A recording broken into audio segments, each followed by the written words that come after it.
Samuel Okafor was 40 years old, a software engineer who had spent 17 years solving problems that most people never knew existed, in systems they used every day without thinking about who had built them. He drove a 7-year-old Camry with a cracked dashboard that he had always meant to replace and never did. He wore plain clothes, not cheap, just unremarkable. He had, for most of his adult life, looked like the kind of man who worked somewhere quiet and came home and watched the game and asked for nothing extraordinary from the world. He was not that man. He just hadn't told anyone.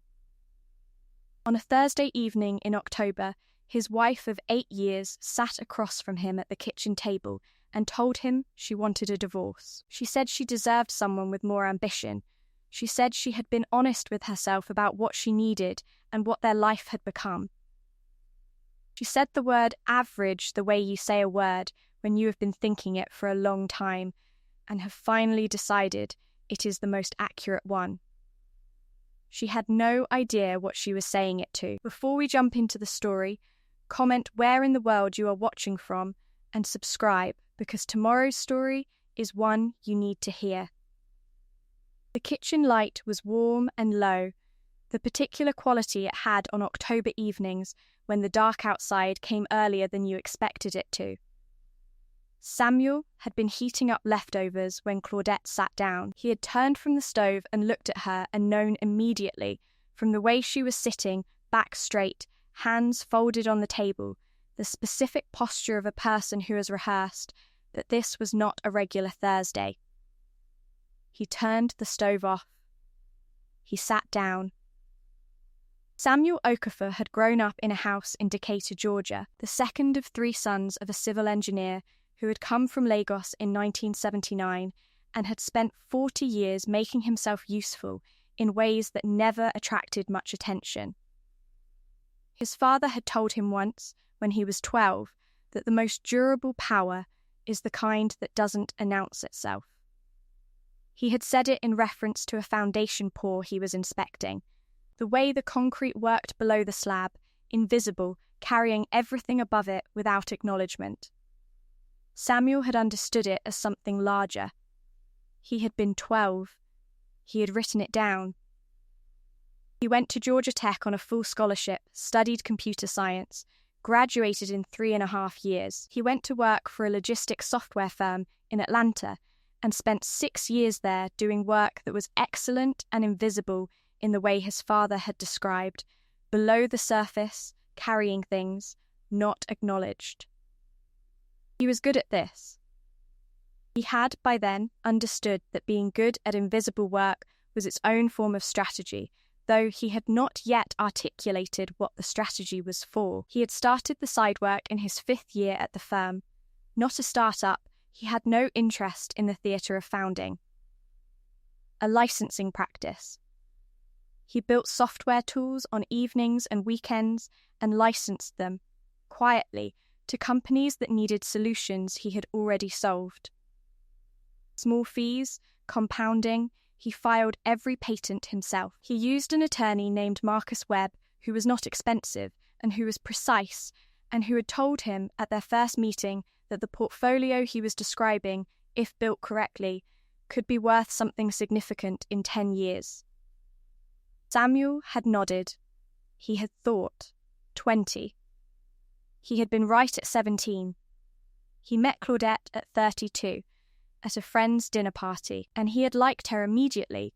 She was direct and quick, and had an infectious specificity about the things she cared about, which at the time were her career in pharmaceutical sales, her friendships, and the particular neighborhood in Decatur she had grown up in and wanted to return to someday.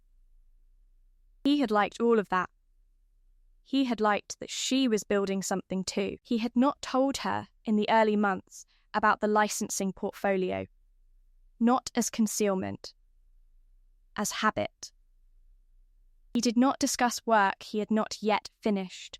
He had been going to tell her when it reached a number that felt real, when the abstract became concrete enough to say out loud. By the time it felt real, they were married, and by the time they were married. He had simply never found the moment, and then the moment had passed, and it had become, the way unspoken things become, a shape in the room that neither of them named. He had been going to tell her. He had always been going to tell her. Claudette said that she had been thinking about this for more than a year. She said she had tried to want the life they had, and had been honest with herself when she couldn't. She said he was a good man. She believed that. She said the word again. She said she needed someone who was reaching for something, and she had looked at their life and looked at him, and she was being honest when she said she saw someone who was content with average. He looked at her. He did not say that she was wrong. He did not lean forward and correct the record. He did not show her the number. He looked at her across the kitchen table that she had picked out and that he had assembled on a Saturday afternoon, and he let the word average sit in the air between them, and he decided in that moment that he would not explain himself. Not because he was wounded, because the choice was hers to make, and she had made it on the basis of what she had been shown, and what she had been shown was what he had decided to show. That was on him. He understood that. He didn't pick up his coffee and set it down. He didn't look away. He said, "All right." She looked at him as if she had expected more. "I'll call an attorney tomorrow," he said. She said that was fine. She said she hoped they could keep it civil. He said, "Of course." She stood. She touched the back of her chair once, briefly, with the flat of her hand, a gesture he noticed and did not react to, the gesture of someone taking leave of a room they had already, in their mind, already left. He filed it away. He heated his food back up after she went upstairs. He sat at the table alone and ate it. He was not performing calm. He was actually calm. There was a specific sadness in his chest that was real and that he did not try to be larger than it was. 8 years. The dinner party indicator. The kitchen table he had assembled, her specificity about things she cared about, which had once been one of the things he liked best. None of that was gone. It had just ended. Endings were real. He did not need to make them smaller or larger. He washed his plate. He went upstairs. He slept. 3 years before that Thursday, Samuel had sat across a lunch table from a man named Patrick Webb, Marcus Webb's older brother, a retired financial advisor who had managed the kind of money that didn't advertise itself, and had been told something he had already half suspected. The portfolio as it stands, Patrick had said, cutting his food with the precise, unhurried manner he brought to everything, is not a side project anymore. You need to think about what you actually have. He had asked Samuel a series of questions. Samuel had answered them honestly, with the specific figures he had memorized because he memorized everything that mattered. Patent count, active licenses, renewal rates, pending applications, the 2 multi-year enterprise contracts that had come in through Marcus's introduction 18 months ago. Patrick had been quiet for a moment. Then he had said a number. Samuel had looked at his food. He had looked back at Patrick. "That's the conservative estimate," Patrick said, "based on current income and a 10 times revenue multiple, which is below market for this category." He paused. "The aggressive estimate is higher." Samuel had asked how much higher. Patrick had told him. He had looked at his food again. He had eaten a bite of it. He had said, "That's a real number?" Patrick had said, "It's a real number." Samuel had nodded. He had thanked him for lunch. He had driven home in the Camry with the cracked dashboard and the number somewhere in his chest like a coal going slow and steady. He had not told Claudette that evening. He had been going to. He had come through the door and she had been on a call for work, animated and happy in the way she was when the work was going well, and he had sat on the couch with his shoes still on and listened to the shape of her voice through the wall and decided he would tell her at dinner. Then, dinner had been quick, and she had been tired afterward, and the moment had closed again. That had been a pattern he had not seen clearly until the Thursday in October. He had let the moment close, over and over, for years. Not dishonestly. Passively, there was a difference, but from the outside, the effect was the same. She had made her assessment of him on the basis of a view he had failed to correct. He understood that now. He sat with it. Her name was Adaeze Emenike. She was 63 years old, his mother's closest friend, a former financial consultant who had spent 28 years in private wealth management before retiring to a house in Stone Mountain, where she kept an immaculate garden and a filing system that her former clients' accountants had once described, only half joking, as the most organised private financial record they had ever reviewed. She had silver locks, wire-rimmed glasses, and the specific quality of attention that belongs to people who have spent their professional lives reading between the lines of other people's money. She had known Samuel since he was 14. She had watched him build the licensing portfolio from the outside, not with access to his books, but with the intelligence of a woman who understood the shape of things even when she couldn't see all the details. She had said nothing to him about it directly. She had been waiting, with the patience of someone who understood that financial clarity could not be forced, for the moment when clarity was needed. She called the morning after the Thursday, not to comfort, to be useful. "Your mother told me," she said. "I'm not calling about that part. I'm calling because you're going to need someone to review the asset disclosure for the divorce proceedings, and I know your attorney, and I know what a settlement looks like when one party doesn't know what the other party has. I'd like to help you make sure both of you have complete information." He was quiet for a moment. "Come to the house on Saturday," she said. "Bring Marcus Webb. Bring your books." He said he would. The morning was dry and cool when he arrived. Her kitchen smelled like coffee and something with cardamom. She had the table cleared and a fresh legal pad at the seat across from her. Marcus arrived 20 minutes later with his own portfolio, the full patent registry, the license agreements, the enterprise contracts, the 2 pending applications that had not yet been publicly disclosed. Adaeze reviewed everything in order. She did not hurry. She asked precise questions, and Samuel answered them with the same precision, and Marcus answered the legal and structural ones.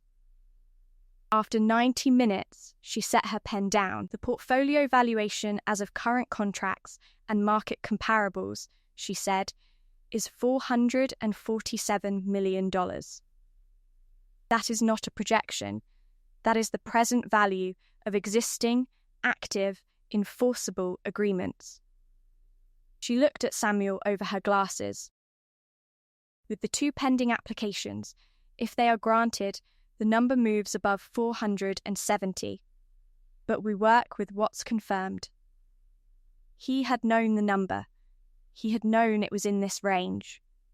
Hearing it spoken out loud by a person like Adaeze in a kitchen in Stone Mountain on a Saturday morning made it occupy a different weight.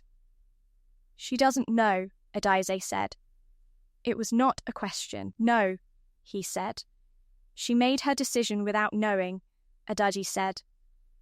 "Yes," he said. There was a silence, not uncomfortable, the silence of 2 people looking at the same fact from the same angle and not needing to add anything to it. "There's more," Marcus said. He opened the second section of the folder. During the marriage, one of the enterprise license agreements, a multi-year contract with a logistics company that Samuel had introduced to Claudette's professional network through a mutual contact, had been structured in a way that, under certain interpretations of the marital estate, gave her an arguable claim to a portion of the revenue. The argument was not strong, but it existed.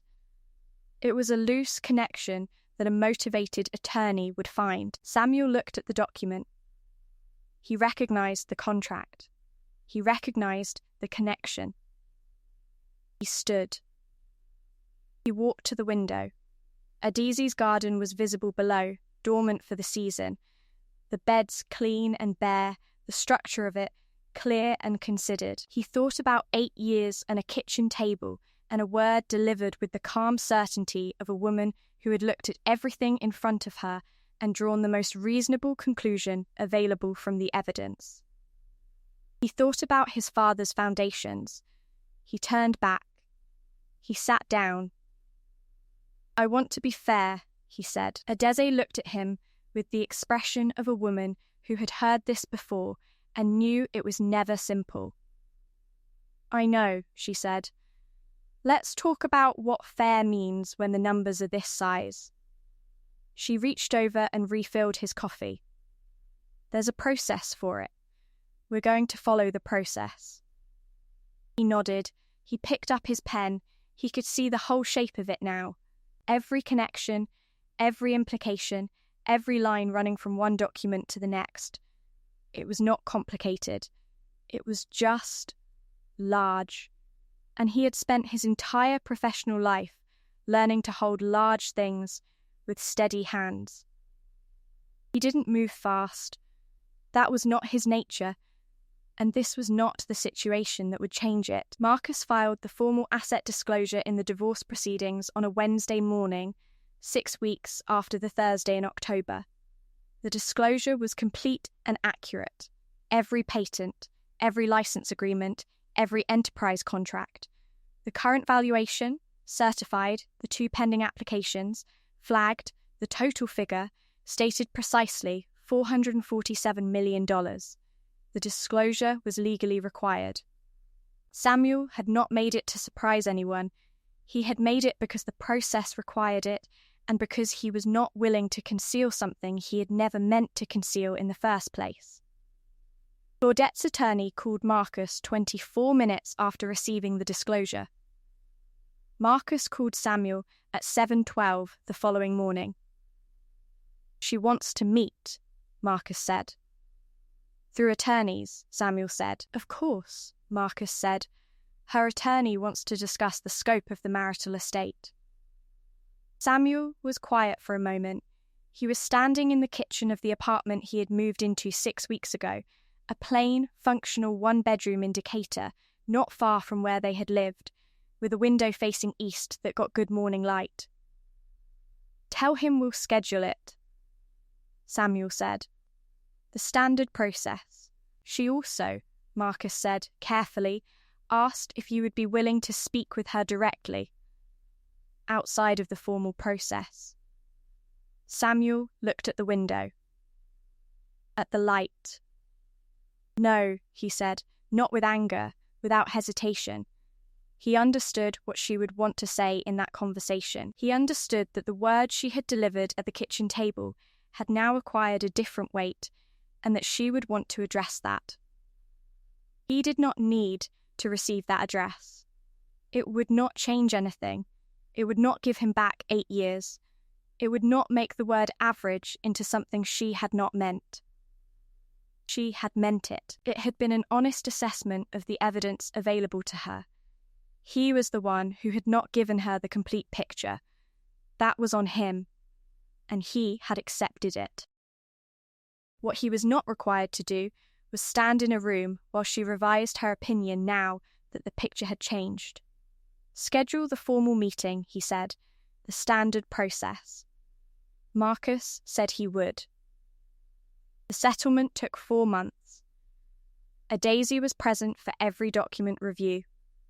Marcus handled every negotiation. Samuel made 4 decisions during that period: what he was willing to offer, what he would not negotiate, what constituted fair, and what he was building next. He made those 4 decisions early, and then he let the process do what the process does. Claudette received a settlement that was generous by any standard, and that her attorney, based on Marcus's account, had not expected. Samuel had told Marcus what to offer before the first meeting. Marcus had looked at the number and asked if he was certain. Samuel had said he was. He had meant the marriage. He had spent 8 years in it. That was real, regardless of how it ended. The final papers were signed on a Thursday morning, which he noted and did not remark on. It did not happen all at once. The 2 pending patent applications were granted in February, both of them, within 3 weeks of each other, which Marcus said was unusual and which Samuel said was the result of the applications being correctly prepared, which was its own form of answer. The portfolio valuation, updated to include the new grants, crossed $500 million on a Thursday in March. He noted the number in the small leather notebook he used for things that needed to be remembered exactly. He did not call anyone. He hired a head of licensing operations, a woman named Priya Nair, who had spent 12 years at a patent monetization firm and who had, in her interview, asked better questions about his portfolio structure than he had expected anyone to ask. He had offered her the position before she left the building. He still drove the Camry. He had, finally, replaced the cracked dashboard. Not because the crack had bothered him, because the repair technician had told him the crack was beginning to affect the airbag sensor housing, and he believed in maintaining the things he depended on. He answered every email from his licensees the same day. He gave accurate timelines and hit them. A daisy came by his apartment one afternoon with a plant, a small pothos in a terracotta pot, the kind that grows slowly and requires almost no attention and outlasts everything. She set it on the kitchen windowsill. She said nothing about it. He said thank you. She said it was nothing. They had coffee. He watered it on Tuesdays. On a quiet evening in early May, Samuel was sitting on the small balcony of his apartment, a glass of water in his hand, looking out at the neighborhood in Decatur that he had grown up adjacent to. The trees just beginning to come into their full green, the evening light going sideways through them in the way that May light does in Georgia before the heat sets in and flattens everything. He had called his father that afternoon. His father was in Lagos visiting relatives and had answered in the easy, unhurried way of someone who was having a good week. They had talked for 35 minutes. His father had asked how the work was going. Samuel had told him. His father had been quiet for a moment, the way he was quiet when he was thinking something through. Then he had said, "The foundation held." Samuel had said, "It did." His father had said, "Then you built it right." He sat on the balcony and thought about that. He thought about a kitchen in October and a word delivered with calm certainty by a woman who had meant it and had been right about everything she knew and wrong about everything she didn't. He thought about all the moments he had not corrected the record. He had chosen invisibility so completely, for so long, that the person living beside him had looked at the surface and drawn the only conclusion available. He could not be angry about that. The surface was what he had offered. What he knew now, what 17 years of building invisible things had taught him, was that invisibility was a tool, not a virtue. A foundation was invisible, but a foundation was built for a purpose. Eventually, something had to stand on it. Eventually, what you had built had to be visible to someone. He thought about Priya, who had asked the right questions. About Marcus, who had been precise and steady for 9 years. About a daisy who had refilled his coffee and said, "Let's talk about what fair means when the numbers are this size." He finished his water. He looked at the neighborhood going quiet in the May evening. A child on a bicycle somewhere below. The smell of someone's dinner through an open window. He went inside. He sat at his desk. He opened the file for a new licensing inquiry that had come in that afternoon. A company in Singapore. A category he had not worked in before. A problem that looked, on first reading, like one he already knew how to solve. He picked up his pen. He began to read. I hope you enjoyed that one. Be sure to like the video and subscribe so you don't miss the next story. I've picked out 2 more for you that I think you'll really like.